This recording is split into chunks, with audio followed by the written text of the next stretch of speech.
All right, so today we're going to unpack one of those books that just seems to stick with people, even centuries after it was written. You know what I mean? Oh, absolutely. Emily Bronte's Wuthering Heights. Classic. Yeah, and you sent over some really fascinating excerpts. Yeah. And a review that was just glowing, and I think our goal today should be to sort of figure out what is it about this book that makes it so powerful and why it still resonates with us today, almost 200 years later. So consider this your crash course on Wuthering Heights. I love that. Yeah. A crash course. So we've got these excerpts. Yeah. Right? And they highlight some really interesting stuff like the setting, which is so vivid. Yeah.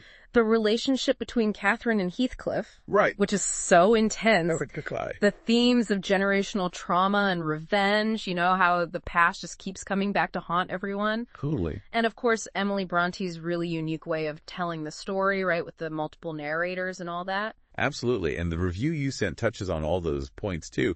And it emphasizes how Gothic the novel is. Yeah. And these amazing characters that are, complicated. So flawed, so complex. Right. But unforgettable. Yeah. And I think what jumps out at me right away from these sources is that this is not your typical love story. No. This is something much darker, E-book. It's full of obsession and this sense of looming destruction and pain that just cycles through generations. Yeah, it's like a wound that won't heal. Exactly. It just keeps reopening. Yeah, so to really start unpacking this book, I think we need to start with the setting. Okay. The Yorkshire Moors, because it's almost like a character in itself. Totally.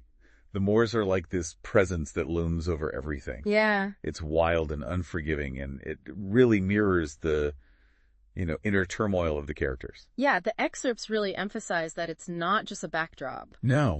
It's like a force. Right. It's like this elemental force that's shaping their destinies in a way. And creating this atmosphere of, claustrophobia and isolation. Yeah, it's interesting because the review specifically says that the Moors act as a symbolic mirror. Oh, wow. To the characters' inner lives. I love that. The symbolic mirror. Yeah, like their passions and their struggles are reflected in the landscape. Yeah, and you could even argue that the wildness of the Moors is like a commentary on the restrictions of society at the time, especially for women like Catherine. Right. So, Catherine's yearning for something more, for passion and freedom that's mirrored in the Moors. Yeah, like her desires are as untamed as the landscape. Exactly. And maybe their destructive passions, can be seen as like a rebellion against those societal norms. Right. Like they find a kind of freedom in that wildness.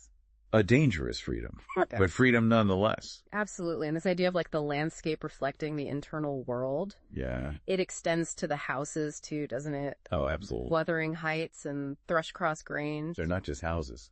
No, they're symbols. They're symbols. Right. They represent these opposing forces. Yeah. The excerpts describe Wuthering Heights as this brooding, intense place full of untamed emotion. Yeah, perched on that hilltop. Yeah. Exposed to the elements. Yeah, it's like the house itself is resisting any kind of... Conformity. Yeah, conformity or civilization. Yeah, visceral. And then you have Thrushcross Grange, which is like the opposite. The picture of civility. Yes, all order and refinement. Yeah, but the review kind of hints that, this outward appearance of propriety might be hiding something.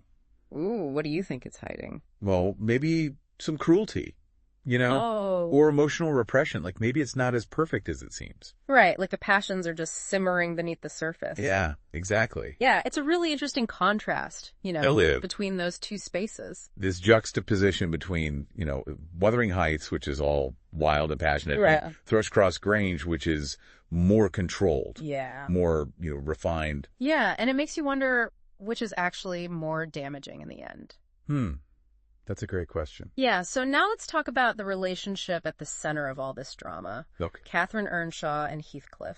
Ooh, the heart of the storm. Right. Oh. Both the excerpts and the review really emphasize that this is not your typical romance. Oh, no. It's something much more intense and destructive. It's a force of nature. Yeah. The excerpts actually use the word obsessive to describe their passion. Yeah, they're consumed by each other. And the review calls Heathcliff an anti-hero, which I think is really telling. Totally. Yeah. He's not your classic romantic lead. No, he's not. Not at all. This is a relationship that defies all the social norms and expectations of the time. And it leads to tragedy. Yes. So much tragedy. The cautionary tale. It really is about the dark side of desire and what happens when emotions run wild. Absolutely.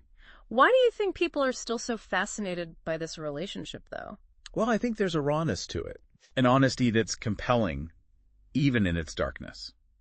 Yeah, like you can see that they truly feel something deep for each other. Yeah, even if it's toxic, even if it's destructive. Right, but it's also a relationship built on a lot of pain and betrayal. Yes, especially for Heathcliff.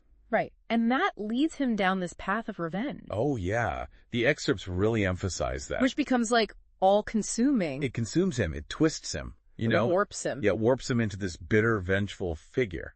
Yeah, the review talks about how his thirst for revenge poisons the lives of everyone around him. It's like a disease that spreads. Yeah, and it makes you think about, can these cycles of hurt ever really be broken? Right, like is forgiveness even possible in a situation like that? Yeah, and the novel doesn't shy away from showing how trauma can be passed down through generations. No, it doesn't. I know. It shows how the past can haunt the present. Right, it's like this cycle of abuse and suffering that just keeps repeating. And that brings us to how Brontë tells this story, which is just as interesting as the story itself. Right. Right. The excerpts talk about how she uses this really innovative narrative structure. Nested stories. Yes, and shifting perspectives. We have Lockwood and Nellie Dean telling us the story. Yeah, it's like puzzle. It is a puzzle. It's a puzzle. Yeah, and we're piecing it together along with Lockwood.